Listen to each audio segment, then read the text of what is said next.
So, ek wil gou met iemand hierdie deel, en vir die wat nie deel van die live was nie, ek wil nie hierdie boodskap met my bly nie. Ek wil hê jy moet ook hierdie boodskap kry en jy moet dit ook ervaar. Jy moet dit ook soos jy verdien dit. En onthou, met alles wat jy doen, fokus op die Here. Met alles wat jy doen, fokus op God. Fokus op dit wat hy doen. Vergeet van alles anders. Vergeet van almal anders. Fokus net op die Here. En moenie die fout maak. Nes Pieter om te dink aan al die golwe wat kom en dink aan al die situasies wat rondom jou is. Jy fokus net op God.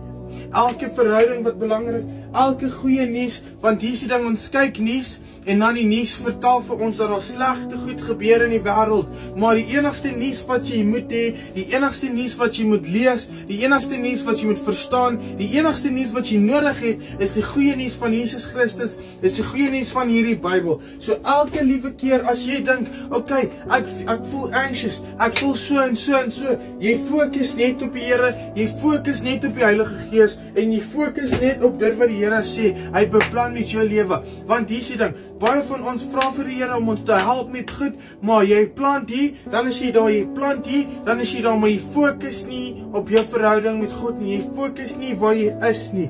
Jy plant 'n saad hierso, dan water jy hom vir 2 dae, dan werk dit nie vir jou nie, dan is jy weg. Jy plant 'n saad hierso, jy vra vir die Here, Here, help my, seën my in dit wat ek doen. Maar wat gebeur daarna? Jy fokus op dat die plant nie vandag groei nie. Teen die tyd wat die Here daar kom om hy plant van jou te water, is jy weg. Elke keer dan begin jy, maar jy eindig nooit nie, want jy begin en jy los alles half. En jy vra jouself, Here, maar hoekom werk dinge nie? Hoekom lyk dit asof dinge nie vir my werk nie? Hoekom lyk dit asof dinge nie vir my bymekaar kom nie? Want jy is nie by dieselfde plek nie. Jy is nie waar jy moet wees nie. Jy is nie aligned met jou destiny nie. Maar hoe align ek met my destiny? Hoe weet ek waar ek moet wees? Jy praat met die Here en jy vra vir hom, Here, help my, wys my, gee my die pad, stap saam met my, vat oor. And I will not rely on my own understanding, but I will rely on your understanding. I will not walk by sight, but by faith. So ek vergeet van alles en ek fokus op Jesus Christus en sien wat die Here vir jou sal doen. Hier is die ding, die duiwel gee nie om of dit jou 100 jaar vat om by Jesus te kom nie, maar wat hy omgee oor, is dat jy daar uitkom. So wat hy gaan doen, hy kan jou nie stop nie, maar hy kan jou distract. Hy kan jou nie stop nie, maar hy kan seker maak dat jy nie daarby uitkom nie. Want dieselfde wat hy gedoen het met Pieter, hy het geweet Pieter sal stap na Jesus toe, maar wat het daarna gebeur? Hy het geweet hy kan nie vir Pieter stop nie, maar Pieter kan homself stop, deur hom doubt in sy kop te sit en vir hom te sê, jy is nie goed genoeg nie, jy kan nie daarby uitkom nie, jy is nie so nie, jy is nie dat nie, want hier is die ding, jy is wie die Here sê jy is en jy sal kom waar jy moet wees. En hier is die ding, mense sal sê jy sal nie daarby uitkom nie, maar jy sal. Onthou vir Josef se storie. Hy het vir sy pa gesê, hy het vir sy broers gesê en almal het gesê, Josef, jy's 'n kind, jy sal nie daarby uitkom nie, maar kyk wat gebeur het daarna.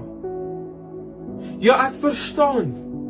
Jy kyk voor jou, dis die see, agter jou, dis vyand wat kom, maar fokus op Here, fokus op God, want hier is die ding, wanneer jy kom by die see, hy sal die see oopmaak vir jy sal daar deurloop.